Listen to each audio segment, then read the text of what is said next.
இன்றைய தலைப்பு பெண் வழி சேரல். 91வது அதிகாரம். பெண் வழி சேரல் என்றால் தகுதியில்லா மனைவி சொல்ல கேட்டு நடத்தல். தகுதியில்லா மனைவி சொல்ல கேட்டு நடத்தல். அது ஏன்னா தகுதியில்லா மனைவி, அதான் பெண் வழி சேரல்.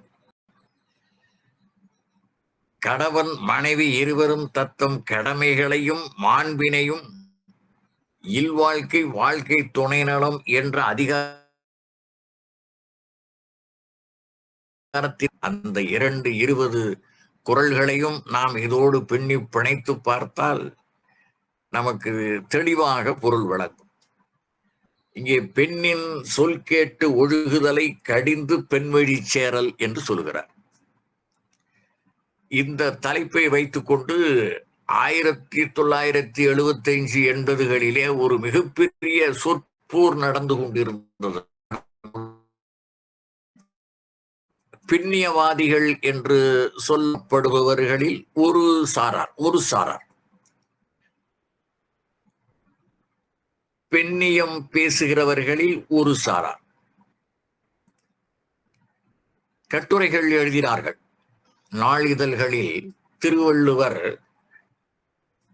ஆணாதிக்க சமுதாயத்தை ஆதரிப்பவர் என்று இந்த அதிகாரத்தை எடுத்துக்கொண்டார்கள்.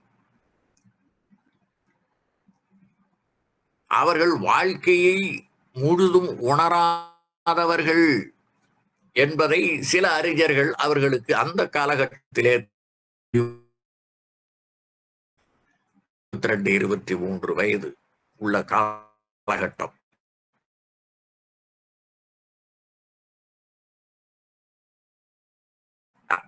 அந்த சுவையான செய்திகளை எல்லாம் கேட்டு ரசிப்பேன். அந்த பெண்ணடிமை பேசுகிறவர்களில் பலர் அடிமையாக இருந்தவர்கள். பெண்ணியம் உயர வேண்டும் என்பதற்காக அவர்கள் என்ன செய்தார்கள் என்று பார்த்தால் ஒன்றுமே இராது. அப்படி ஒரு சாரார்.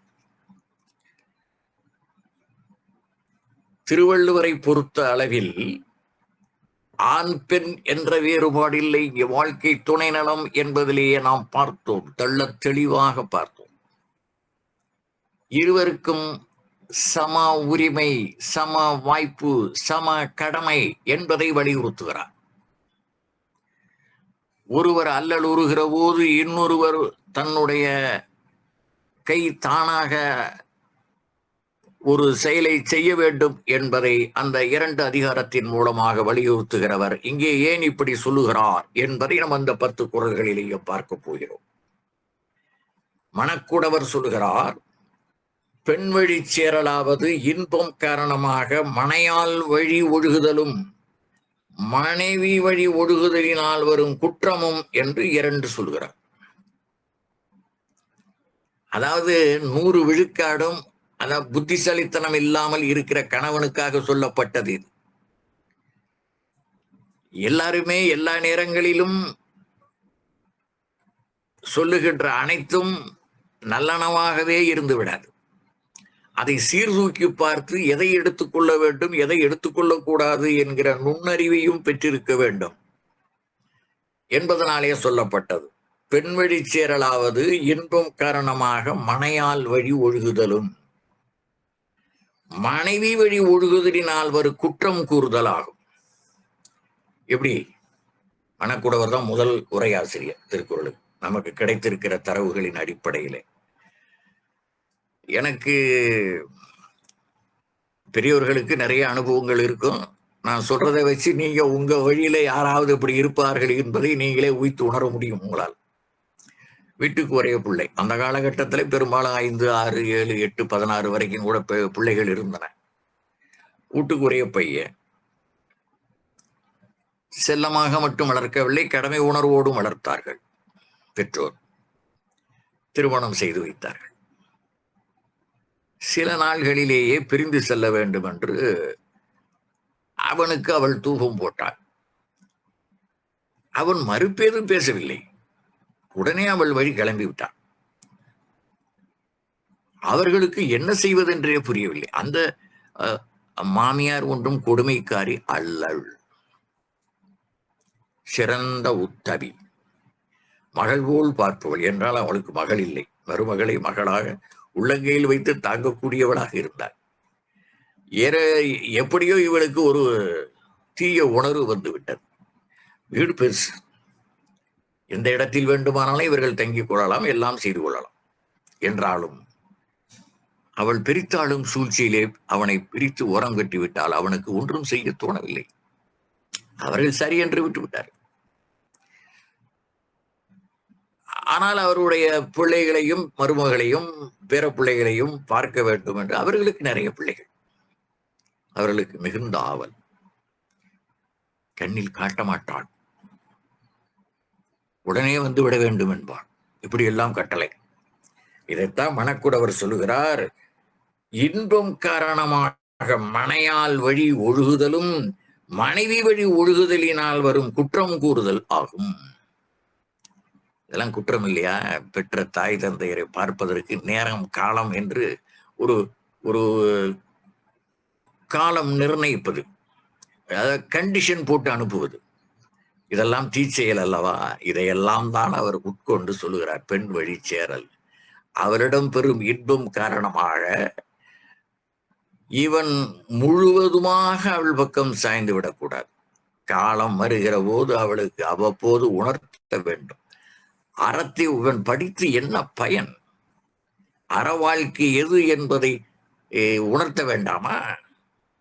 தென்புலத்தார் தெய்வம் விருந்து ஒக்கல் தான் என்று ஐம்புலத்தார் ஓம்பல் தலை என்பதை இவன் உணர்த்த வேண்டாமா? அப்படியெல்லாம் அவளுக்கு உணர்த்தினால் அவள் உணர மாட்டாளா? இவன் ஏன் அதை செய்யவில்லை? அந்த பண்பைத்தான் செய்ய சொல்லுகிறார். இது மாதிரி நான் சொல்வது ஒரு துளி, இது மாதிரி நிறைய செய்திகள், நிறைய செய்தி. சில இடங்கள்ல மாமியாருக்கு குறைபாடுகளும் இருக்கும், அது வேறு. அதை எப்படி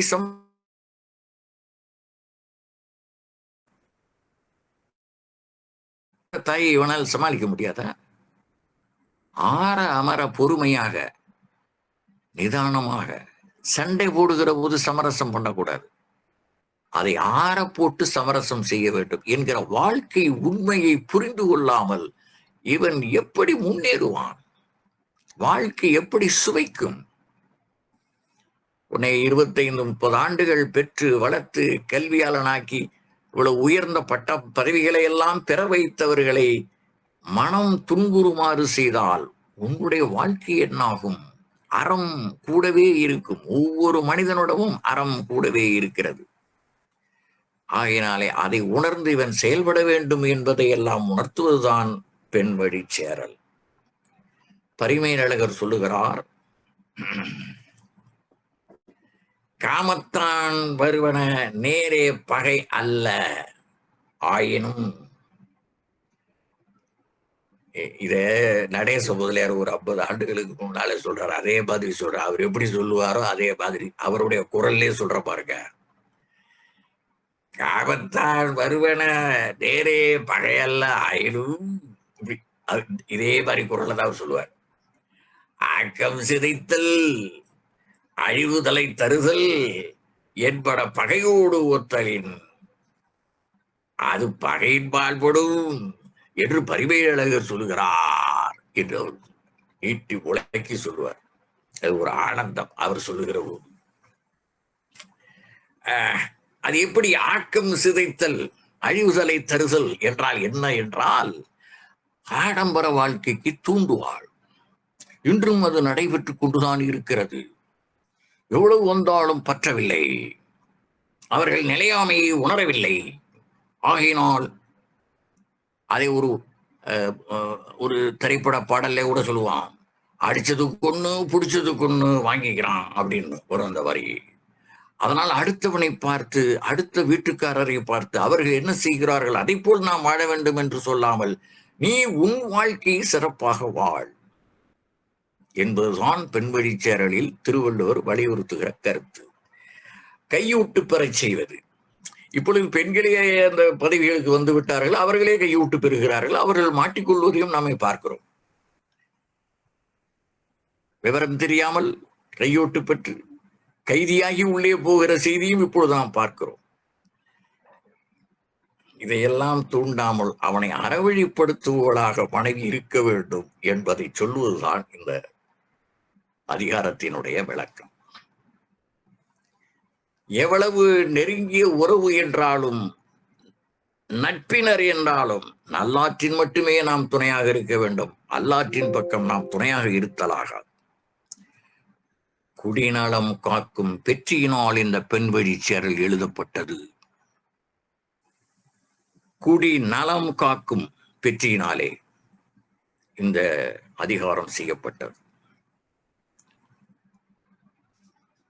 மனையாள் எனினும் மனைத்தக்க மாண்பிலள் ஆயின் தன் தகுதியை தானே இழந்து போக செய்து விடுகிறார். மனைத்தக்க மாண்பிலல் மாண்பு இழல் ஆயின், மாண்பு இல்லாதவளாக மனைக்கு ஏற்ற மனைவியாக இல்லை என்றால் தன் கணவனுக்கு தலைக்குனிவு ஏற்படும் என்பதை அவள் உணராததால் வருகிற செயல்கள் தான் இது. மனைவியாம் பெருமையும் அவள் இழந்து விடுகிறாள். ஆனால் அவளுக்கு கடைசி வரைக்கும் புரியாது. தன்னுடைய தவறை பலர் உணர்ந்து கொள்வதே இல்லை. தாம் தவறு செய்கிறோம் என்பதை அவர்கள் நினைந்து கூட பார்ப்பதில்லை என்பதுதான் கருத்து. மனையால் சொல்லியபடி ஆட்டம் போடுகிறவனே, ஆட்டம் போடும் கணவனை hen peaked husband என்று கூறுவார்கள் ஆங்கிலத்திலே. இதுக்கு ஒரு உதாரணம், ஒரு எடுத்துக்காட்டு சொல்லட்டுமா? உங்களுக்கு எல்லாம் தெரிந்த எடுத்துக்காட்டு. சவாலே சமாளி என்று ஒரு திரைப்படம்.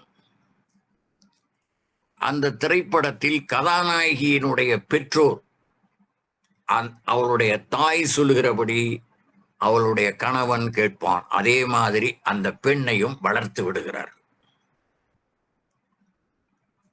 ஆனால் அவள் விரும்பிய கணவனிடம் இந்த தன்னுடைய தந்தை மாதிரியான குணாதிசயங்கள் கிடையாது. ஆரம்பத்தில் இருந்தே அவளை சரியான வழியில் திருப்புவதற்காக மல்லியம் ராஜகோபால் என்கிற இயக்குனர் கதைவசனம் எழுதி அதை மிக அழகான ஒரு சிறந்த காப்பியமாக படைத்திருக்கிறார். சமாலே சமாளி என்கிற அந்த திரைப்படத்தை.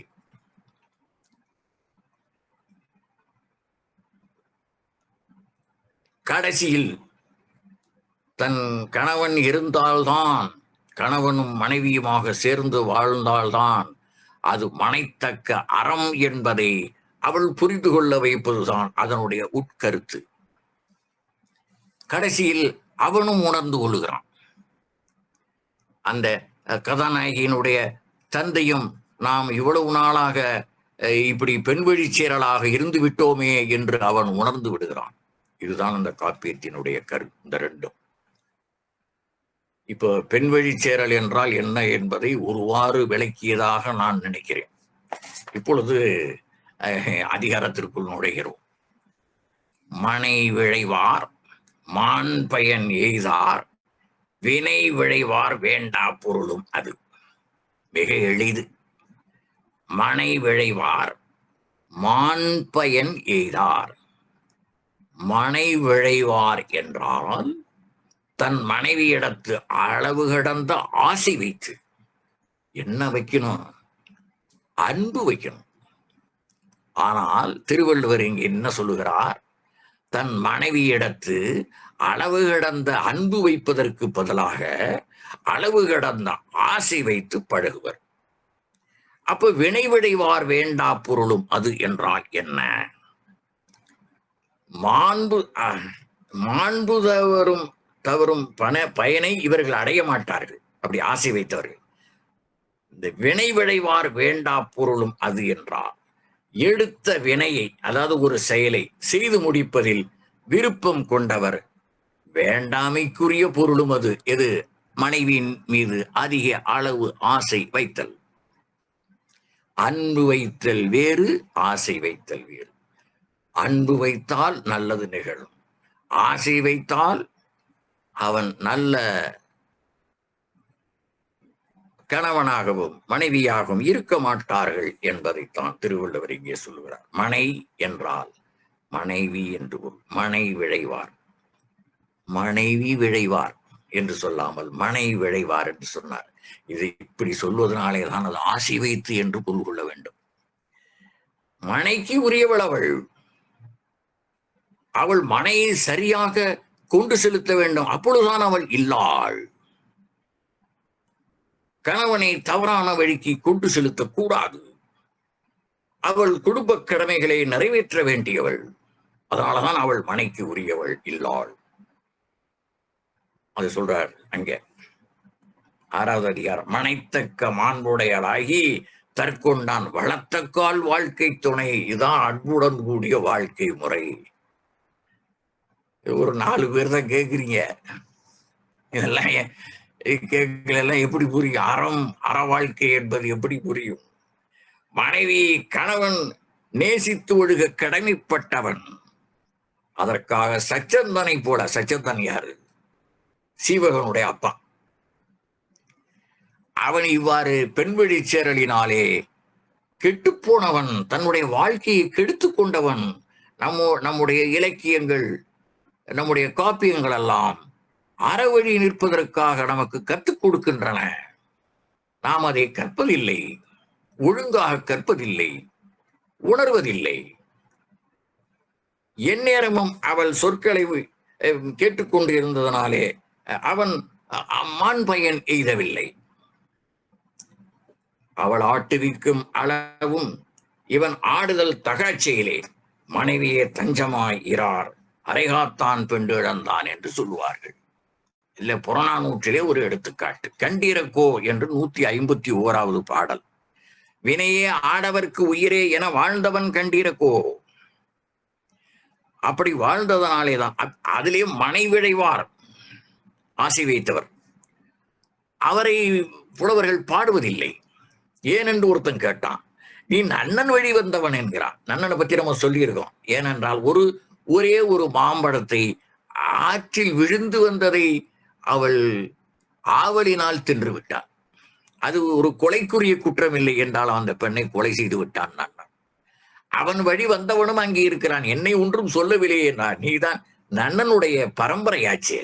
அப்போ ஒரு மனிதன் தவறு செய்தால் அவன் பரம்பரை முழுவதற்கும் அந்த இழுக்கு வரும் என்பதைத்தான் இந்த காப்பியங்கள் எல்லாம் நமக்கு சொல்லுகின்றன. இதைத்தான் நாம் சிந்தித்து பேண வேண்டும். மீண்டும் குறளை பாருங்கள்.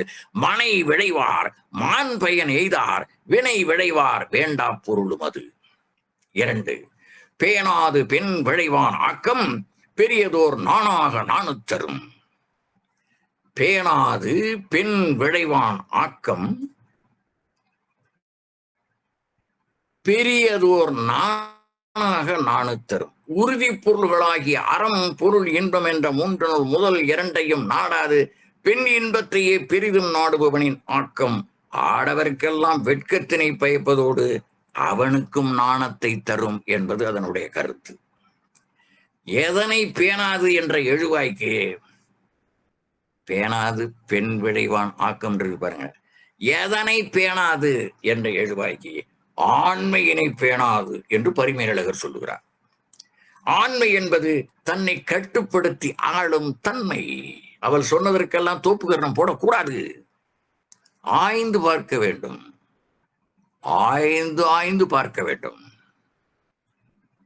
சுய கட்டுப்பாடு இல்லாமல் நடந்து கொண்டால் அவருக்கு மட்டுமன்றி அவரை சேர்ந்தோர்க்கும் வெட்கக்கேடு. அவன் எவ்வளவு ஆக்கமுடையவனாயிரும் அது பெருமையை தராது, யாவருக்கும் வெட்கத்தையே உண்டாக்கும் என்பது இதனுடைய கருத்து. இதற்கும் கூட அந்த சச்சந்தனை நினைவில் கொள்ளுங்கள். கட்டியங்காரன் என்கிற அமைச்சன் கூடவே இருந்து பழகுபவன். இவனுடைய வீக்னஸ், இவனுடைய அந்த இந்த பெண்வழி சேரலை அவன் முழுமையாக உணர்ந்தவன். அதனால் அந்த ஆட்சியை அவன் பிடிக்கிக் கொண்டான், ஒரு அமைச்சனாக இருப்பவன். அதனால கட்டியங்காரன் சச்சந்தன் கொல்லப்பட்டமை அவன் அந்த புறமே தஞ்சமாக கிடந்ததால் என்பதைத்தான் இந்த குறள் உணர்த்துவதற்கு அது ஒரு எடுத்துக்காட்டு. பேணாது பெண் விளைவான் ஆக்கம் பெரியதோர் நானாக நாணு தரும், அவனுக்கு வெட்கத்தை கொடுக்கும் என்பதை இந்த குறள் மூலமாக விளக்குகிறார். 3 இல்லாள்கண் தாழ்ந்த இயல்பின்மை எஞ்ஞான்றும் நல்லாளுள் நாணு தரும். இல்லாள்கண் தாழ்ந்த இயல்பின்மை எஞ்ஞான்றும் நல்லாருள் நாணு தரும். ஒருவன் தன் இல்லாளிடம் தாழ்ந்து நடக்கும் இயல்பு கேடு நல்லவரிடத்தில் அவனுக்கு எப்போதும் வெட்கத்தை கொடுக்கும். பார்க்கிறது ஒரு மாதிரியா பார்ப்பாங்க, வெளியில சொல்ல மாட்டாங்க. அதுதான் வெட்கக்கேடு. இவனும் தலை தாழ்ந்து கொள்வான். நாம் அந்த முகத்தை பார்க்கிற போதே நம்மை பற்றி இப்படி நினைக்கிறான், இந்த சமுதாயம் நினைக்கிறது என்று இவனும் வெட்கப்பட்டு தலை கவிழ்ந்து நடப்பான். இல்லாள்கன் தாழ்ந்த இயல்பின்மை எஞ்ஞான்றும் நல்லாருள். அப்படிப்பட்ட இயல்பு இல்லாமல் இருந்தால் எஞ்ஞான்றும் எப்பொழுதும் நல்லாருள் அவனுக்கு நானு தரும் என்று சொல்கிறார். கேடு நல்லவரிடத்தில் அவனுக்கு எப்பொழுதும் வெட்கத்தை கொடுக்கும். இயல்பு கேடு, அதான் இயல்பின்மை. இயல்பு கேடு எப்பொழுதும் நல்லவரிடத்தில் அவனுக்கு வெட்கத்தை கொடுக்கும். மனைவி உயர்வும் கிழவோன் பணிவும் நினையும் காலை புலவியில் உரிய என்பது தொல்காப்பியம்.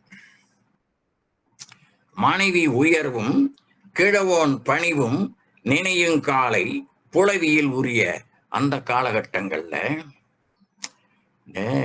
இந்த ஜோடி பொருத்தம்னு சொல்லுவாங்க இல்லையா, ஒரு திருமணத்துக்கு போன உடனே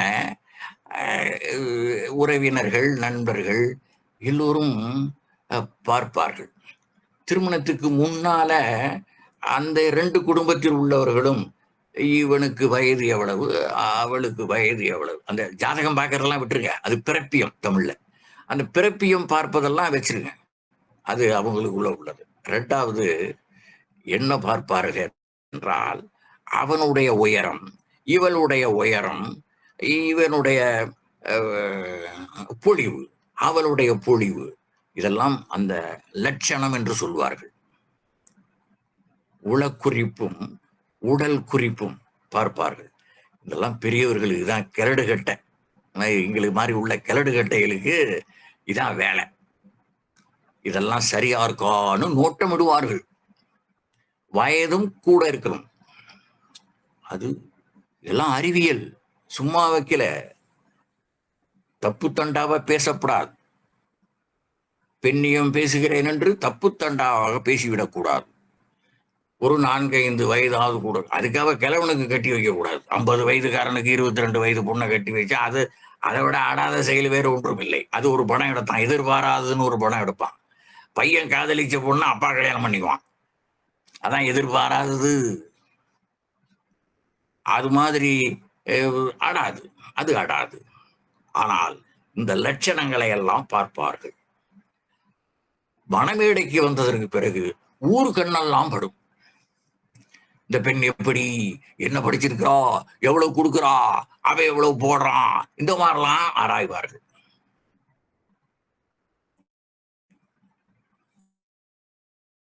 அறம் உள்ளதும் இருக்கும், அறம் இல்லாத இருக்கும். அவர்களுடைய மனநிலையை பொறுத்து அந்த ஆராய்கிறவருடைய மனநிலை.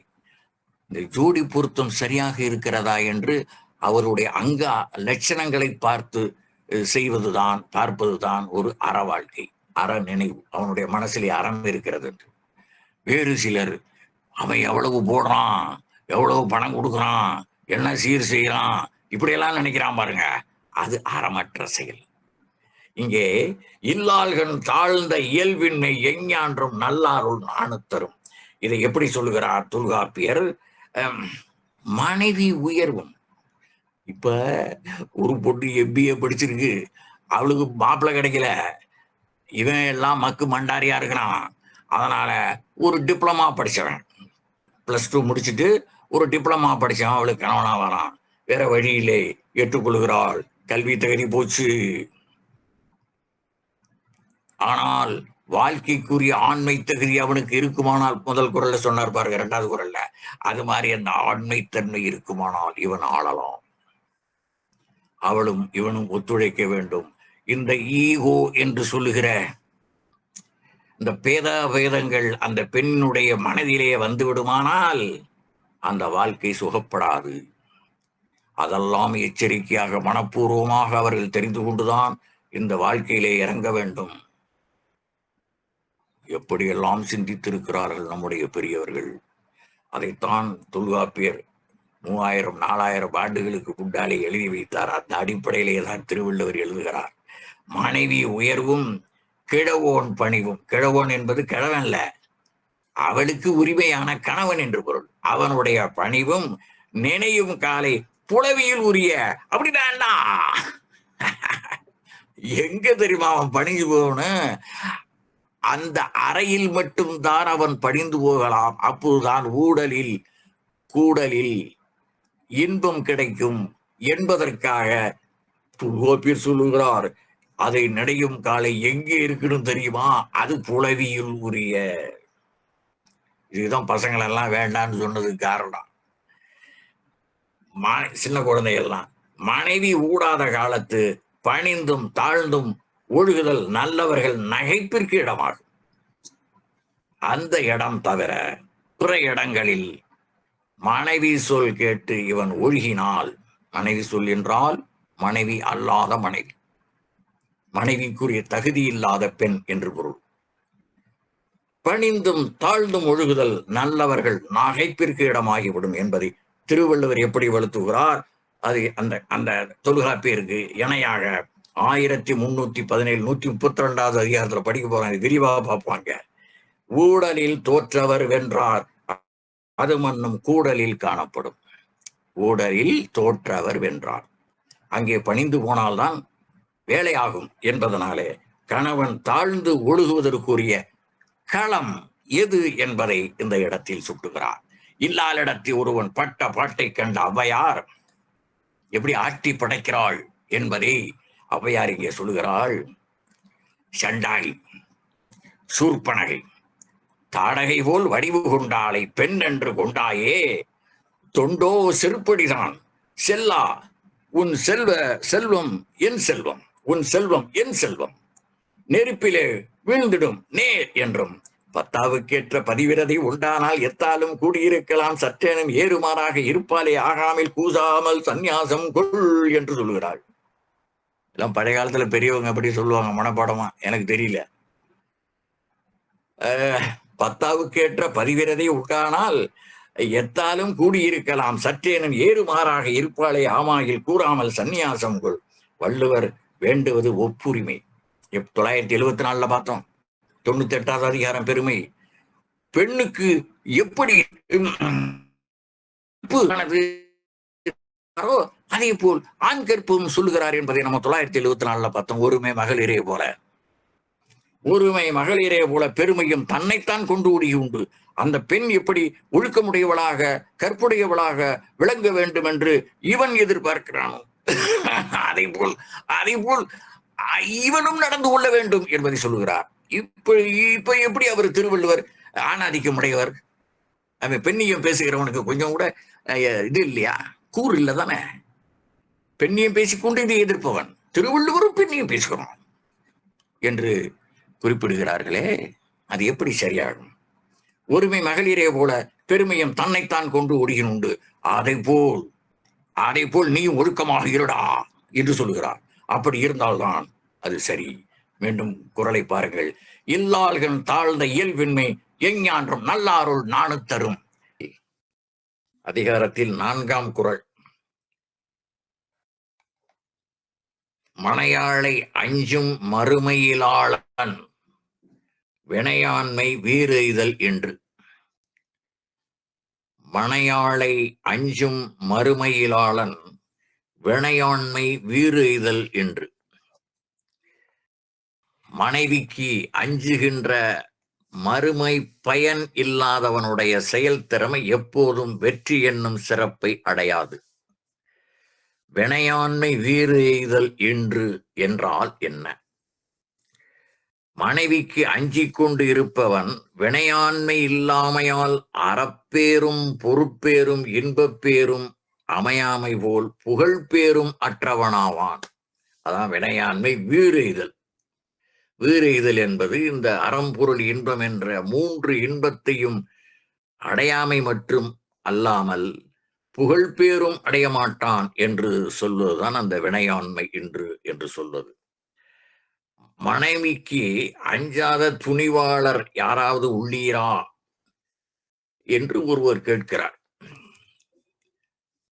எல்லோரும் ஒரு பக்கம் சேர்ந்தார் என்றால் என்ன பொருள்? ஒருவர் மட்டும் சாரவில்லை, அந்த பக்கம் போகல. சரி, ஒருவர் மட்டும் மனைவிக்கு அஞ்சாதவர் போல் இருக்கிறது என்று அவரை கேட்டார்கள். அவர் சொன்னார், எல்லாம் கூட்டமா நிக்கிற இடத்துல நீ நிக்காதே, என்னுடைய மனைவி எனக்கு அறிவுரை சொல்லி அனுப்பி இருக்கிறாள், அதனால் தனியாக நிற்கிறேன் என்று அவர் சொன்னானாம். தனித்து நெல்லுங்கள் என்றால் அது தனித்து நிற்கிறார் என்று பொருள். அதான் அதனுடைய நுண்பொருள். மனையாளை அஞ்சும் மறுமையிலாளன் வினையாண்மை வீறுதல் என்று. அடுத்து 5வது குறள். இல்லாளை அஞ்சுவான் அஞ்சும் மற்ற எஞ்ஞான்றும் நல்லார்க்கு நல்ல செயல். இல்லாளை அஞ்சுவான் அஞ்சும் மற்ற எஞ்ஞான்றும் நல்லார்க்கு நல்ல செயல். தன் மனைவிக்கு அஞ்சி நடப்பவன் நல்லவர்க்கு நல்லனவற்றை செய்தற்கு எப்பொழுதும் அஞ்சுகிறவன் ஆவான். ஒன்னு அதை கேட்டு இருவருடைய சம்மதத்தோட எந்த ஒரு செயலையும் செய்வதற்குத்தான் இல்லறம் என்று பெயர் என்று நாம் இல்வாழ்க்கை, வாழ்க்கை துணை நலம், விருந்தோம்பல் ஆகிய அதிகாரங்களில் நாம் பார்த்தோம். 2 பேரும் சேர்ந்து செய்தால்தான் அது அறச்செயல். அந்த புண்ணியமானது அந்த குடும்பத்திற்கு விளங்கும். ஒருவர் செய்வதை இன்னொருவர் தடுப்பதாக இருந்தால் அது அறமாகாது. அந்த தடுப்பையும் மீறி இவர் வழங்கலாம். அவருடைய மன அமைதிக்கு மட்டும்தான் அது பொருந்தும். இருவரும் மனம் உவந்து செய்கின்ற அறச்செயலே உயர்வானது என்பதை சொல்லுவதுதான் இது. மனைவிக்கு அஞ்சி நடப்பவன் நல்லவர்க்கு நல்லனவற்றை செய்தற்கு எப்பொழுதும் அஞ்சுகிறவன் ஆவான். இதே ஒரு திரைப்படத்துல ஒரு காட்சி வந்தது, நீங்க எல்லாம் பழைய படம், அது ரொம்ப நாளைக்கு முன்னால உள்ளது, பார்த்திருப்பீர்கள். அது ஔவையாரை சார்ந்து அந்த அந்த அம்மாவுக்கு எப்படியாவது உணவளிக்கணும்னு அந்த கணவன் விரும்புகிறான். என்றாலும் மனைவி அதற்கு ஒப்பமாட்டாள். அடுத்தவர்களுக்கு உணவளிப்பதில் அவள் விருப்பப்பட மாட்டாள். விருந்தோம்பல் பண்பு இல்லாதவள். எப்படியாவது அவளை சரி பண்ணி விடலாம் என்று நினைத்து அந்த அம்மையாரை வீட்டுக்கு அழைத்து செல்லுகிறான். அம்மா, எப்படியாவது நீங்கள் என்னுடைய வீட்டிலே என்று அமுது உண்ண வேண்டும். அந்த அம்மையாருக்கு குறிப்பு தெரிகிறது. அவன் பயந்து கொண்டேதான் சொல்லுகிறான். என்றாலும் அந்த நாடகத்தை பார்ப்போம் என்று அந்த அம்மாவும் செல்லுகிறாள் கூடவே. இருந்து முகம் திருத்தி ஈரோடு பேன் வாங்கி விருந்து வந்ததென்று விளம்ப, எல்லாம் புரியும். இருந்து முகம் திருத்தி ஈரோடு பேன் வாங்கி விருந்து வந்ததென்று விளம்ப, வருந்தி மிக ஆடினாள் பாடினாள் ஆடி பழமுறத்தால் சாடினாள் ஓட ஓடத்தான். இதெல்லாம் திண்ணையில உட்கார்ந்துகிட்டு அந்த அம்மா பாக்குறாங்க, இங்க என்ன பாடுபடுறான் இவன் அப்படின்னு. பின்னர் எப்படியோ இசைந்து, நான் இனிமேல் இன்னொருவரை இப்படி அழைத்து வர மாட்டேன், அந்த அம்மையார் காத்திருக்கிறார்கள், வயதான பாட்டி, எப்படியாவது எனக்கு உதவி பண்ணு என்று கெஞ்சி கூத்தாடி ஒருவாறு சம்மதிக்கிறான். கூழ் கொடுக்கிறான். கூழ் உணவு தந்தாள்.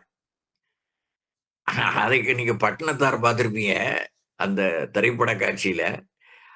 அந்த அம்மா உனக்கு அப்பம் பிடிக்குமேன்னு அந்த அப்பம் கொண்டாந்து கொடுக்கிற போது அந்த ஞானி என்பதனாலே அவருக்கு அதிலே நச்சு வைத்திருக்கிறாள் என்பதை அறிந்து கொண்டு அது அந்த கூரை மேலே தூக்கி போட அந்த கூரை எரிந்து விடும். அதே போல் இவருக்கு ஞானமுடையவர்கள். ஔவையார் அந்த ஞானத்தினாலே இப்படி சொல்லுகிறார். காண கண் கூசுதே, கை எடுக்க நாணுதே, மானோக்க வாய் திறக்க மாட்டாதே, வீணுக்கு என் என்பெல்லாம் பற்றி எரிகின்றது ஐயையோ, அன்பில்லாள் இட்டாமது என்று சொல்லுகிறார். அன்பில்லாமல் ஒருவர் விருந்து படைப்பாரேயானால் அது நம்முடைய உடம்பிலே ஒட்டாது.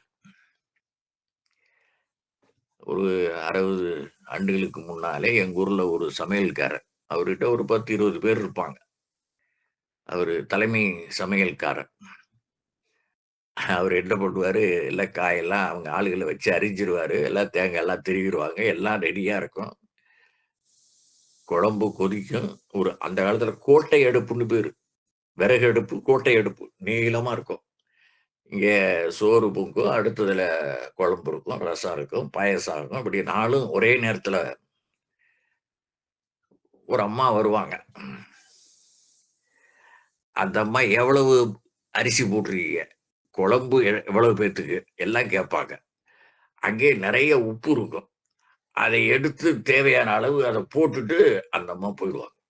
குழம்புலயும், ரசத்திலயும். அதை பார்த்த ஒருவர், அது யாருன்னு கேட்பாங்க.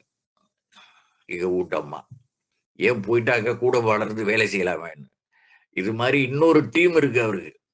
அங்க போய் இது மாரி உப்பள்ளி போடணும். அதுக்காக போயிட்டாங்கம்பார். ஏன் நீங்களே அந்த உப்பு போட்டுக்க வேண்டியது தானேன்னு. அவர் சொன்னாரு, எங்களுதுல ஒரு தர்மம் இருக்கு. நீங்க குழம்பு ஆன உடனே பாருங்க. உப்பு, உரப்பு எல்லாம் சரியா இருக்கும். அப்படி ஒரு ஞானம். எங்களுக்குள்ள ஒரு உடன்பாடு.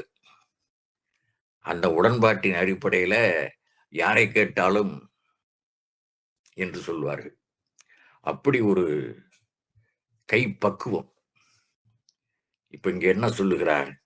காண கண் கூசுதே, கையெடுக்க நாணுதே, மாணுக்க வாய் திறக்க மாட்டாதே, வீணுக்கென் என்பெல்லாம் பற்றி எரிகின்றது, ஐயையோ அன்பில்லால் இட்டாமுது. அன்பு இல்லாமல் கொடுக்கின்ற விருந்தானது உடம்பில் ஒட்டாது. இப்படி ஒரு ஒரு நாடகம், ஒரு நாடக காட்சி. இல்லாளை அஞ்சுவான் அஞ்சும், மற்ற எஞ்ஞான்றும் நல்லார்க்கு நல்ல செயல் அஞ்சும். அப்படி போட்டு பாருங்க. இவனால வேற யாருக்கும் நல்லது செஞ்சிட முடியாது. இவனுடைய மனைவியானவள் இவனுக்கு சரியாக அமையவில்லை என்றால், மனைவி அமைவதெல்லாம் இறைவன் கொடுத்த வரம். அப்படி இல்லை என்றால் அது சரியாக இருக்காது என்பதுதான் கருத்து.